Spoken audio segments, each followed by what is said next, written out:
Hey sneaker friends! Today we're going to do another Q&A. I did one a month or so, 2 months ago, and it was pretty fun. So I've got some questions that have come up from many people, and so we're just going to go through and do another Q&A. Alright, let's get started. This question is on Twitter, so you can ask me questions on Instagram, Twitter, or even in the comments on YouTube. You know, just note it with hashtag Q&A, and I'll try and get it incorporated into one of these questions. So first I'm going to start with subscribers. You've been so awesome, and my followers on Instagram and Twitter, you all have been so amazing. This has been such a fun few months making videos on YouTube. Hearing your comments and your suggestions and when you disagree, like, it has all been super fun, so thank you all for that. Thank you for participating and helping this be so much fun. All right, I just had to put that plug in there.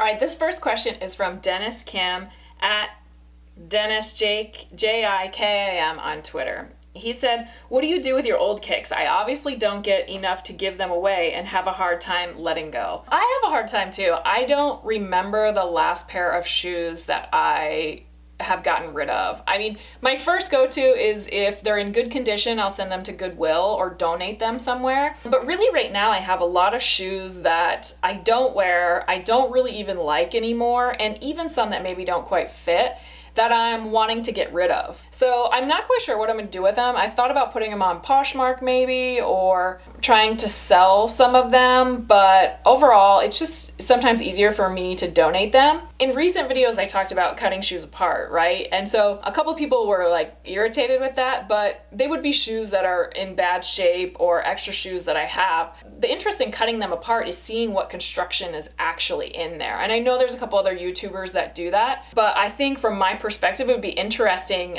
because I know more about the shoes and know how they should be constructed. I kind of do all kinds of different things with my excess shoes. I think many people do. I think the best thing to do is keep them in good shape and just donate them so that someone else can have them. So, great question. Another question I get, I don't have a specific person for this, but I get it on Instagram, I don't know, 2 or 3 times a week. A lot of people are asking, how do I become a shoe designer? Or how do I get into shoe design? Well, first I want to clarify that I'm actually not a designer, not a technical designer. I'm an engineer, and I do some design. You know, being an engineer, you do product design and you do product development. So most of the designers that I know have industrial design degrees, and a lot of them now have gone to Penn State. That's a good school to go to do different courses and learning materials design and things.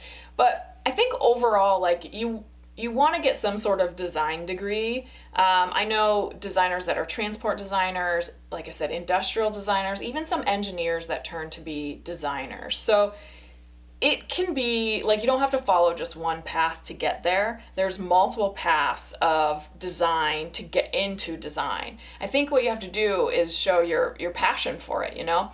And just posting images of your designed product online isn't necessarily going to get you a job. I mean, it will get you noticed for your skill and things, but you still have to apply and you still have to do the networking. Like, the number one thing in getting jobs is totally networking. Like, as much as I don't always like to network, it is super important in order to get a job and get into the position that you want. And sometimes you have to take a job you don't necessarily want just to get into the company and start learning to then get another job. You know, that's what I did.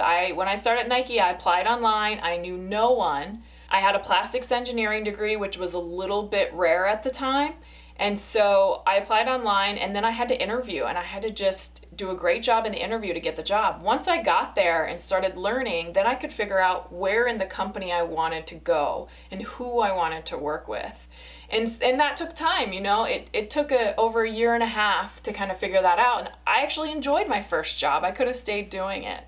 But one thing led to another, and I landed in the kitchen very, very quickly. So for me, it was all about luck and being in the right place at the right time.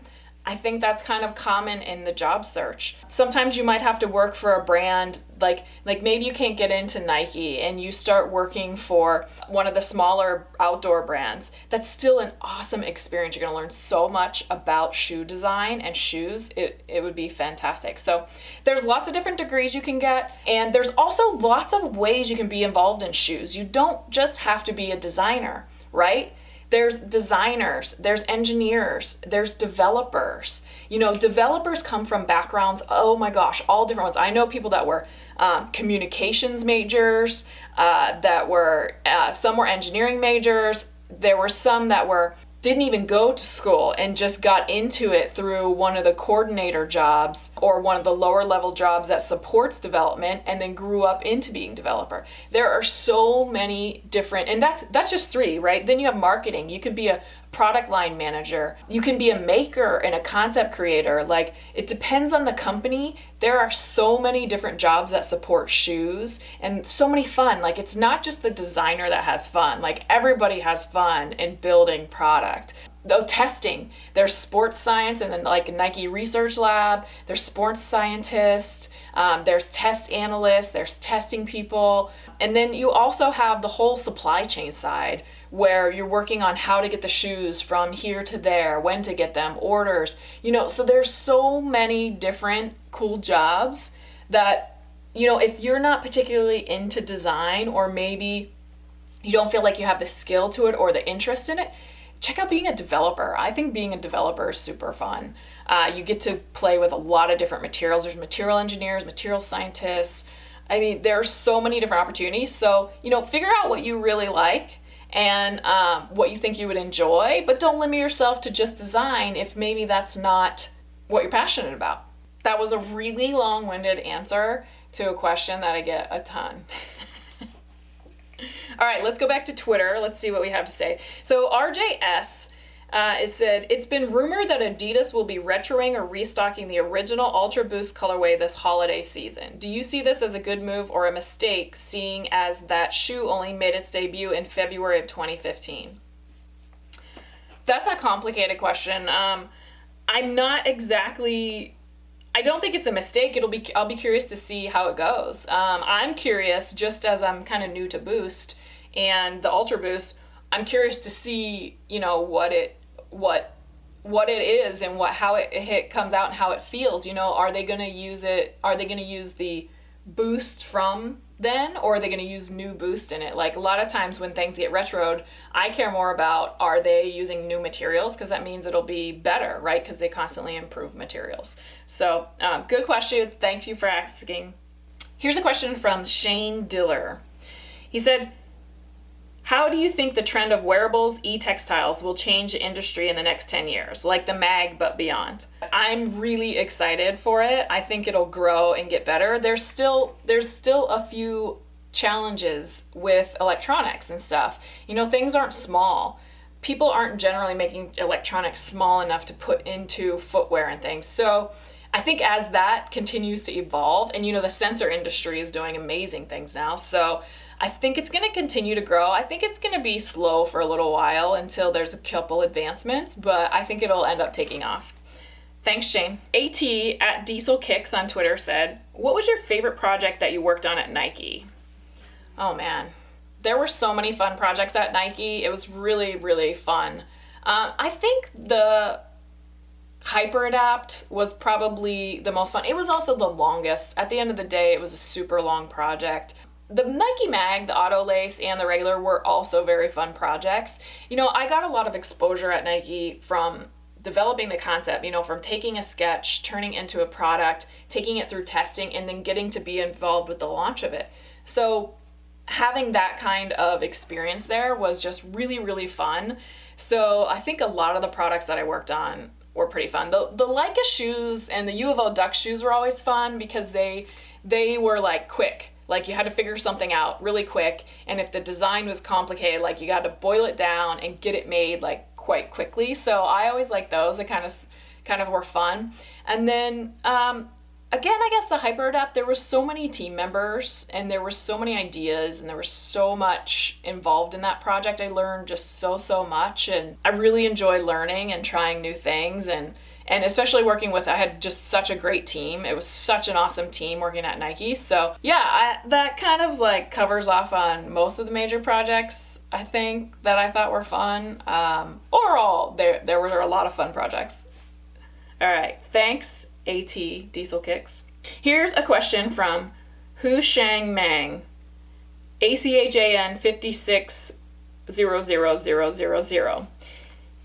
They're asking, how do you know if your mock-ups / designs are good before showing it in a meeting? Well, that's an interesting question.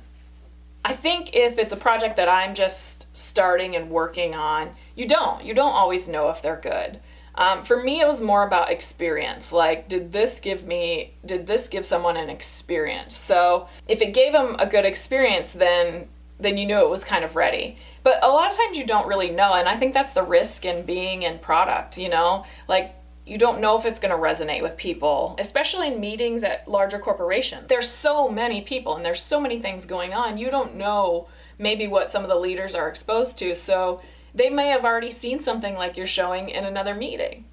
I think the best scenario is when you have a team, right? So when it's multiple of you that are working on it and you decide as a team when to show it, right? So you have someone that can help you determine, should we show it, should we not show it? You kind of discuss it, you can kind of feel it out.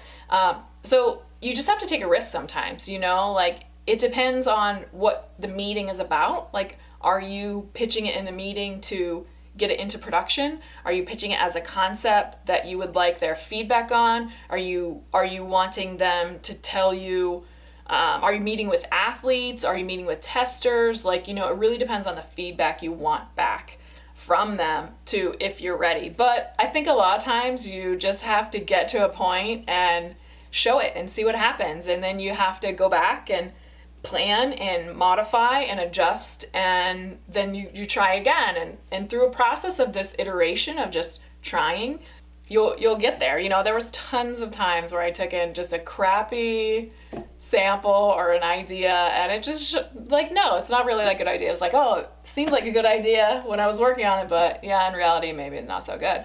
Happens all the time, right? Like they say, to make one shot, you got to make 10,000 shots, right? Michael Jordan. So, or is it 1 in 1,000? Either way, it's a lot, so you don't always know, but sometimes you just have to have the courage to try, and you'll start getting a better feel of knowing when they are ready. Great question. Thank you. So Patrick Garcia asked, what is my favorite shoe of all time? Whew. That is a good question. My favorite shoe of all time. Now that I have them displayed, I can actually look and see which it is. I mean, really, I think this is it. This is this model, and this is like an old blazer. I never can remember the name of this. If someone knows the name of this, put this down in the comments. But this shoe I got so many years ago, and I just wore it constantly. I love this shoe. Later, I got this pair, and I don't even remember where I got it, but this shoe, again, same thing. I love that they're low profile, they're minimal. There's not a lot of cushioning in these. They don't feel super comfortable, but for a women's high top, these are the best. Like, I so wish Nike would come back out with these and launch these. I know they're going to one of these days, but literally, these things are beaten up. I mean, this one I especially probably should have gotten rid of, but I absolutely love these shoes. So Nike, please come back out with these. Whoever is watching this and knows what these are, please write it in the comments so I can remember it. And then, yes, let's start a petition to get Nike to remake these because they are awesome.